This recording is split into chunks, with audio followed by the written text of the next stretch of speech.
പ്രേക്ഷകർക്ക് മധുസാറിനെ കുറിച്ച് എന്തെങ്കിലും പ്രത്യേകിച്ച് പറഞ്ഞറിയേണ്ട കാര്യമില്ല. എങ്കിലും ഈ ജീവിതം ഇതുവരെ എന്ന ഈ പരിപാടിയുടെ ഒരു ചട്ടക്കൂട്ടിൽ ചില ബ്രീഫിംഗ് ആവശ്യമുണ്ട്.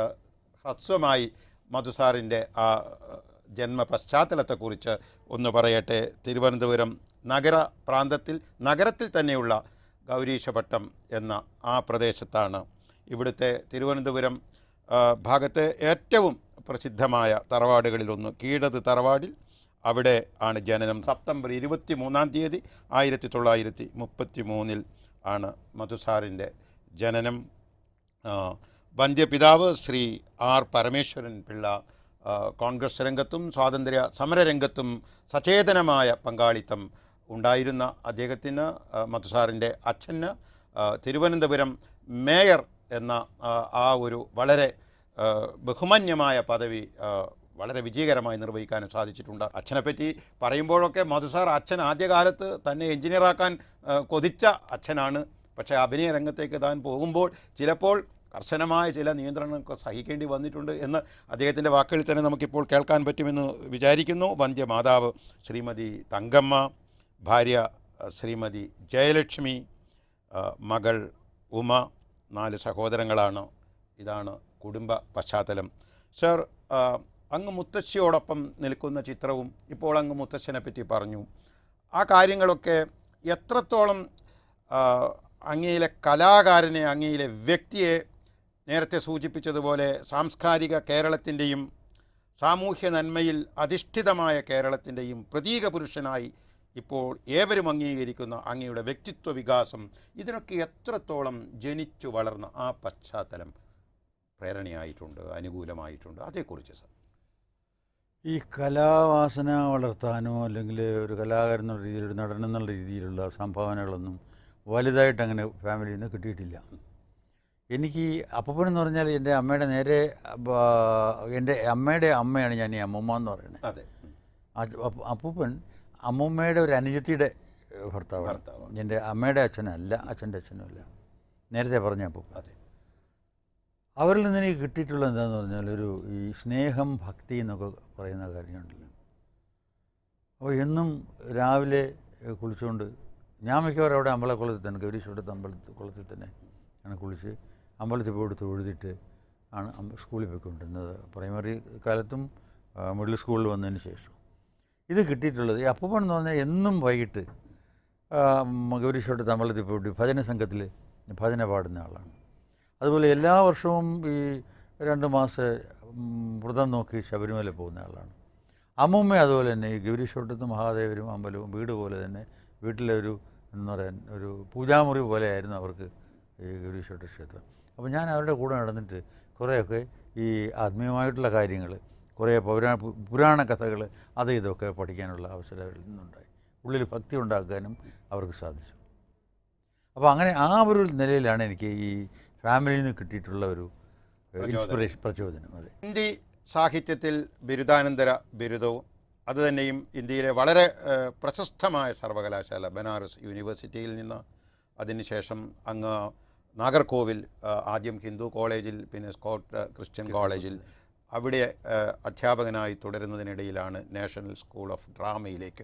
അതും തീർച്ചയായും വളരെ നാടകീയമായി ഉണ്ടായ ഒരു അനുഭവമാണെന്ന് അങ്ങ് തന്നെ പറഞ്ഞിട്ടുണ്ട്. ഞായറാഴ്ചയിലെ സൺഡേ സ്റ്റാൻഡേർഡ് പത്രം, അതിൽ തന്നെ ജീവിതത്തിൻ്റെ ജ്യോതിഷ വശങ്ങൾ പ്രതിപാദിക്കുന്ന ആ പേജിലേക്ക് തന്നെ ആദ്യം നോക്കുന്നു. സ്വാഭാവികമായും അവിടെ പരസ്യം കാണുന്നു. സ്വന്തം ജീവിതത്തിൽ ഉണ്ടായ ഇത്തരം നാടകീയ മുഹൂർത്തങ്ങൾ പിന്നെ സ്വജീവിതത്തിൻ്റെ വിശാലതയെ തന്നെ നിർണയിക്കുന്ന രംഗമുഹൂർത്തങ്ങളായി മാറുന്നത് അങ്ങ് എങ്ങനെയാണ് ഉൾക്കൊള്ളുന്നത്? അതിലെ നാടകീയത, അതിൻ്റെ ആ ഒരു വിധിയോളം തന്നെ വ്യാപിച്ചു കിടക്കുന്ന അതിൻ്റെ സ്വാധീനം. പലപ്പോഴും എനിക്കിത് അത്ഭുതമായിട്ട് തോന്നിയിട്ടുണ്ട്. പല കാര്യങ്ങൾ ഇപ്പോൾ എല്ലാവരും ഞാൻ എക്സ്പ്ലെയിൻ ചെയ്യണില്ല. ഒന്ന് ഇത് തന്നെ, നാഷണൽ സ്കൂൾ ഓഫ് ഡ്രാമ ആരംഭിക്കുന്നേ ഉള്ളൂ, ഫസ്റ്റ് ഇയറാണ്. അതെ. ആദ്യത്തെ. അതെ അതെ അതെ. അന്ന് ഇന്ത്യയിൽ അതുവരെ ഇങ്ങനെ നാടകവും അഭിനയമൊക്കെ പഠിപ്പിക്കുന്ന ഒരു ഇൻസ്റ്റിറ്റ്യൂട്ട് ഉണ്ടായിട്ടില്ല. ഈ ഗവൺമെൻറ് അല്ലാതെ വല്ല പ്രൈവറ്റുകളിലും ഉണ്ടോയെന്ന് എനിക്കറിയില്ല. കേരളത്തിലുണ്ടായിരുന്നില്ല. അന്ന് ഈ സ്കൂളെന്ന് പറയുന്നത് നമുക്കിപ്പോൾ പ്രൊഫഷണൽ തിയേറ്റേഴ്സിൽ അല്ലെങ്കിൽ നല്ല അമച്വർ തിയേറ്റേഴ്സിൽ അഭിനയിച്ചും നാടകം നടത്തിയുള്ള പരിചയം മാത്രമേ ഉള്ളൂ. ഒരു ഡിപ്ലോമ കോഴ്സ് എന്ന് പറഞ്ഞിട്ട് ആദ്യമായിട്ട് ആരംഭിക്കുന്നത് നാഷണൽ സ്കൂൾ ഓഫ് ഡ്രാമയാണ്. അപ്പോൾ അതിൻ്റെ ആദ്യത്തെ പരസ്യം അത്. അതെ, അത് കണ്ടപ്പോൾ വളരെ സന്തോഷം തോന്നി, ഇത് പഠിക്കാമല്ലോ എന്നുള്ളത് തോന്നിയിട്ട്, which I always wanted to. Apply ചെയ്തു, ഇൻ്റർവ്യൂവിന് വിളിച്ചു, ഇൻ്റർവ്യൂവിന് പോയി, അഡ്മിഷൻ കിട്ടി, അങ്ങനെ പോകുമായിരുന്നു. അതുപോലെയുള്ള നിർണായകമായ മുഹൂർത്തങ്ങൾ, ഇപ്പോൾ തന്നെ നിണമണിഞ്ഞ കാൽപ്പാടുകൾ, ആ ചിത്രത്തെക്കുറിച്ച് പ്രത്യേകിച്ച് പറയേണ്ടുന്നൊരു ഘട്ടമാണ്. ആ ചിത്രം ആദ്യമായി റിലീസ് ചെയ്തതിന് ശേഷം 50 വർഷങ്ങൾ ഇതാ പൂർത്തിയാകുകയാണ്, പൂർത്തിയായി കഴിഞ്ഞു എന്ന് തന്നെ പറയാം. നിണമണിഞ്ഞ കാൽപ്പാടുകളിൽ അന്നത്തെ പ്രഗത്ഭ നടൻ സത്യൻ മാഷ് എന്നാണ് എപ്പോഴും മധുസാർ അദ്ദേഹത്തെക്കുറിച്ച് പറയാറ്. അതുകൊണ്ട് അങ്ങനെ തന്നെ പറയട്ടെ. സത്യൻ മാഷിന് വേണ്ടി മനസ്സിൽ ഉദ്ദേശിച്ച നിർമ്മാതാവോ സംവിധായകനോ ഉദ്ദേശിച്ച വേഷമാണ് അങ്ങയിലെത്തിച്ചേരുന്നത്. അത് വളരെ നാടകീയമാണ്. അതുപോലെ തന്നെ മലയാള സാഹിത്യത്തിൽ ലബ്ധപ്രതിഷ്ഠങ്ങളായ അനശ്വര കഥകൾ, നോവലുകൾ, ഇവയിലൊക്കെ അഭിനയിക്കുവാനുള്ള മുഹൂർത്തങ്ങളും പലതും ആകസ്മികമായാണ് അങ്ങയിലേക്ക് എത്തുന്നത്.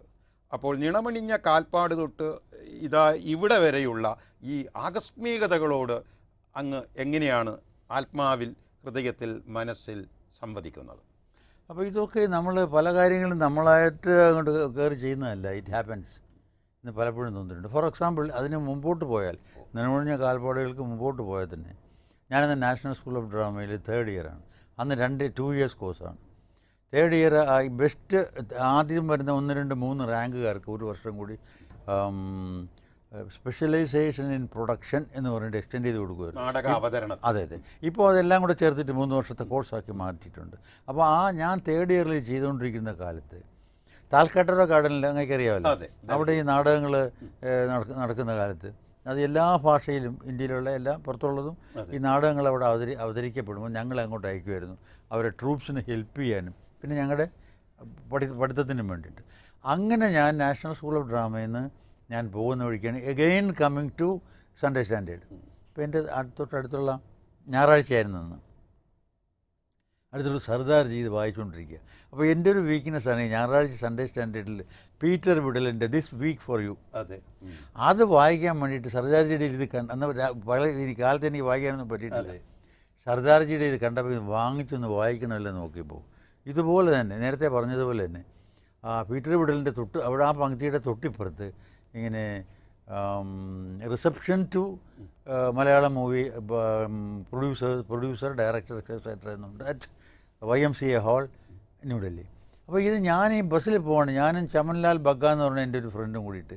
അപ്പോൾ ഇത് കണ്ടപ്പോൾ തൊട്ടടുത്ത ഇത് സ്റ്റോപ്പാണ് ഈ YMCA. അപ്പോൾ ഞാൻ ബഗ്ഗയുടെ അടുത്ത് പറഞ്ഞു, വെയിറ്റ്, നമുക്കിവിടെ ഇറങ്ങി എൻ്റെ കുറേ കേരളത്തിൽ നിന്ന് കുറേ ആർട്ടിസ്റ്റ് വന്നിട്ടുണ്ട് അവാർഡ് വാങ്ങിക്കാൻ വേണ്ടി, മുടിയനായ പുത്രൻ്റെ അവാർഡ് വാങ്ങിക്കാൻ വന്നവർക്ക് മലയാളി അസോസിയേഷൻ കൊടുക്കുന്ന സ്വീകരണമായിരുന്നു അത്. അപ്പോൾ അങ്ങനെ ഞാനും ബഗ്ഗയും കൂടെ അവിടെ ഇറങ്ങി നേരെ തിയേറ്ററിൽ പോയി. തിയേറ്ററിൽ പോയി ഇവിടെ തുടങ്ങിയിട്ടില്ല, തുടങ്ങാറാകുന്നേ ഉള്ളൂ. അപ്പോൾ അവിടെ വെച്ച് അടൂർ ഭാസിയ ഉണ്ടെന്ന് എനിക്ക് അറിയില്ലായിരുന്നു. ഞാൻ ഇറങ്ങുമ്പോൾ ഭാസിയെ ഇവിടെ വെച്ച് അറിയാം. അപ്പോൾ ഭാസിയെ കണ്ടപ്പോൾ എങ്ങനെയുണ്ടെന്നൊക്കെ ചോദിച്ചു കഴിഞ്ഞാൽ അടുത്ത് കാര്യമായിട്ടുണ്ടായിരുന്നു. കാര്യമായിട്ടിനെ പരിചയപ്പെടുത്തി, ഇങ്ങനെയാണ് ഈ നേരത്തെ പറഞ്ഞ ബാക്ക്ഗ്രൗണ്ടൊക്കെ പറഞ്ഞ് പരിചയപ്പെടുത്തി. അപ്പോൾ എന്താ ഇങ്ങനെ, അപ്പോൾ അങ്ങനെ നാടകത്തിൽ മാത്രമേ ഇൻട്രസ്റ്റ് ഉള്ളൂ, സിനിമയിലില്ലേ എന്ന് എന്നോട് കാര്യമായിട്ട് ചോദിച്ചു. ഞാൻ പറഞ്ഞു, ഞാൻ അഭിനയം എന്നുള്ളതാണ് എൻ്റെ താല്പര്യം. ഞാനിവിടെ വരുമ്പോൾ പൂനെ ഇൻസ്റ്റിറ്റ്യൂട്ട് തുടങ്ങിയിട്ടില്ല, ഒരുപക്ഷെ അത് ആദ്യം തുടങ്ങി ഇങ്ങനെ അങ്ങോട്ട് പോയെന്നെ, അങ്ങനെ അഭിനയം എന്നുള്ളതേ ഉള്ളൂ. അങ്ങനെ അദ്ദേഹം ഓഫർ ചെയ്യായിരുന്നു ഈ മൂടുപടത്തിലെ ഇത്. അത് ഈ അവിടെ ഇറങ്ങിയത് ജസ്റ്റ് ഈ ഒരു സ്റ്റോപ്പ് കഴിഞ്ഞ് പോയിരുന്നെങ്കിൽ നേരെ താൽക്കാട്ടറ ഗാർഡനിലേ പോവുള്ളൂ, അവിടെ ഇറങ്ങില്ലായിരുന്നു. അതെ, ഒരു നിമിത്തമെന്നോണം അവിടെ ഇറങ്ങാനുള്ള അവിടെ ഇറങ്ങി ഒരവസരം ഭാസിയെ കിട്ടും, അല്ലെ വേറെ ആരെങ്കിലും ഉണ്ടെങ്കിൽ അങ്ങനെ കയറ്റിയ കാര്യങ്ങൾ പരിചയപ്പെടുത്തൊന്നുമില്ല. ഭാസിയുമായിട്ട് ഇവിടെ സ്റ്റേജിൽ ബന്ധപ്പെട്ടിട്ടുള്ളത് കൊണ്ടാണ്, ഞങ്ങൾ നാടകങ്ങളിൽ ബന്ധപ്പെട്ടിട്ടുള്ളതുകൊണ്ടാണ് ഭാസി ഇങ്ങനെ കാര്യമായിട്ട് ഇൻട്രൊഡ്യൂസ് ചെയ്തത്. പറയുന്ന ആൾ ഉദ്ദേശിക്കുന്നത് ഇദ്ദേഹം ആ കഥാപാത്രം നന്നായിട്ട് അഭിനയിക്കുന്നത് തന്നെയാണ്, അല്ലേ? അതിനെ വാക്ക് ഉപയോഗിച്ചു എന്നുള്ളത് മാത്രമേ ഉള്ളൂ. അപ്പോൾ അങ്ങനെ കഥാപാത്രമായിട്ട് ജീവിച്ചു കഴിഞ്ഞാൽ ആരെങ്കിലും സ്റ്റേജിൽ കൊല്ലണമായി കുത്തി കൊന്നുള്ളത്.